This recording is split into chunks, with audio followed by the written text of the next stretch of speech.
जय हिंद। आज का जो हमारा ट्रांजैक्शन है वो कहता है ट्यूशन फीस दिया 1,000 रुपए।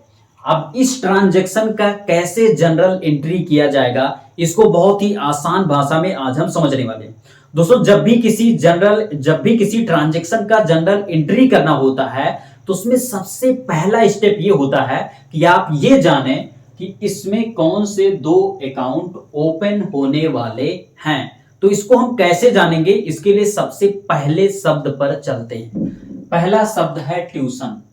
तो ट्यूशन, पहला शब्द क्या है? Tuition fees.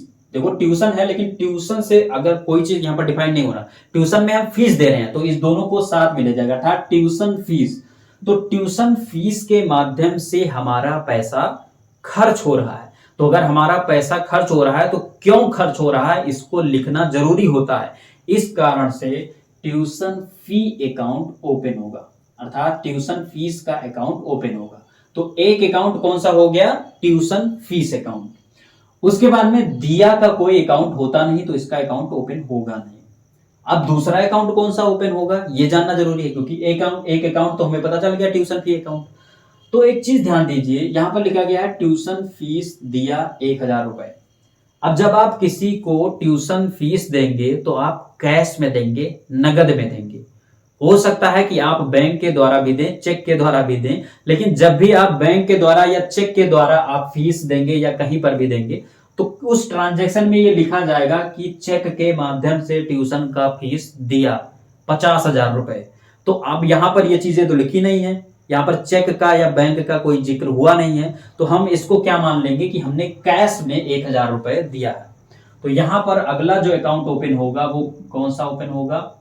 हमारा ओपन होगा कैश का अकाउंट। तो अब हमें ये पता चल गया कि यहां पर ट्यूशन फीस अकाउंट और कैश अकाउंट, दो अकाउंट ओपन होने वाले हैं।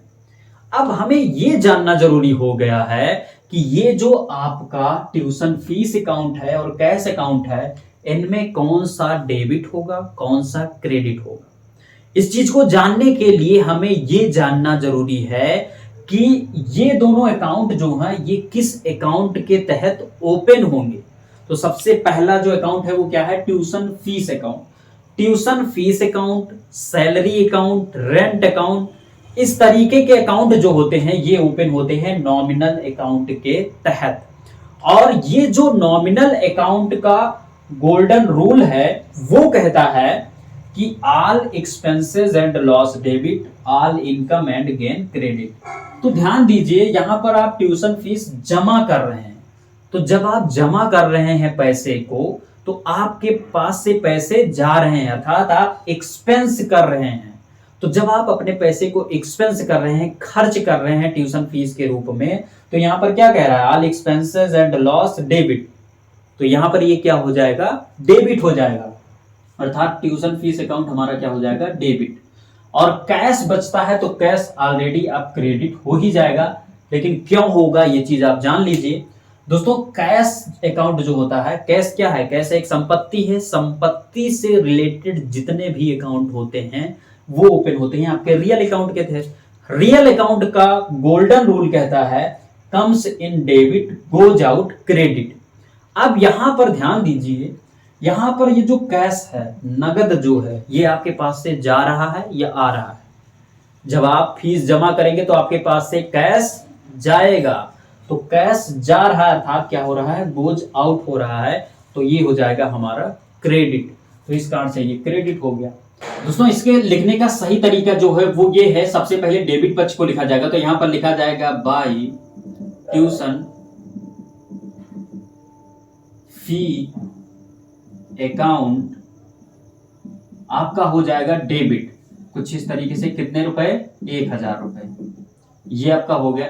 उसके बाद में टू कैश अकाउंट, क्रेडिट हो जाएगा 1,000 रुपए। तो इस तरीके से जो ये ट्रांजैक्शन था इसका जनरल एंट्री किया जाएगा। आई होप कि ये वीडियो आप सभी को अच्छी लगी होगी। अगर वीडियो अच्छी लगी तो वीडियो को लाइक कीजिए। मिलेंगे किसी नई वीडियो में, तब तक के लिए जय हिंद।